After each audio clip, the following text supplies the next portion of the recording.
Hello বন্ধুরা, কেমন আছো সবাই? আশা করি ভালো আছো।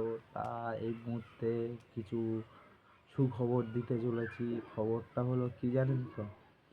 আমাদের দুটো ফেসবুক চ্যানেল আছে। একটা হচ্ছে মাই অরিজিনাল নেম আক্কাজ আলী, আর একটা চ্যানেল আছে নার্গিস বিবি নামে। তা অবশেষে আমরা 5,000 ফলোয়ার জোগাড় করে নিয়েছি।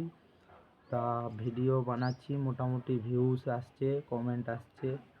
তা আমাদের নার্গিস বিবি যে চ্যানেলটা আছে, ওই চ্যানেলে আমরা স্টার সেট আপ পেয়ে গেছি। তা বন্ধুরা, তোমাদেরকে অসংখ্য ধন্যবাদ। আমরা স্টার সেট আপটা পেয়ে গেছি। আজকের স্টার সেট আপটা করবো। ভিডিওতে যদি ভালো লাগে একটু লাইক কমেন্ট করে ফলো করে পাশে থাকবে বন্ধুরা। আশা করি তোমাদের ভিডিও ভালো লাগবে। তো তুমি কিছু বলবে, বলো একটু। এক্সট্রা সেট আপ পেয়ে গিয়েছো, তোমার কেমন লাগছে, ভালো লাগছে কি খারাপ লাগছে একটু বলো তুমি। তো বন্ধুরা, এটাই অনেক আশা ছিল, স্টার সেট আপ কবে পাবো। তো আজকে পেয়ে গেছি। মনে অনেক আনন্দ হচ্ছে, খুশি লাগছে, মনে মনে অনেক উড়ু উড়ু ভাব লাগছে। তোমাদের জন্যই আজকে পেয়েছি স্টার সেট আপটা। তা তোমরা যদি এইভাবে পাশে থাকো, রিপ্লাই দাও, কমেন্ট করো, ভালোভাবে লাইক কমেন্ট ফলো করো, এটাই আশা, এটাই আশা অনেক। তো বন্ধুরা, সবসময় পাশে থেকো, আর তোমাদেরও পাশে থাকবো।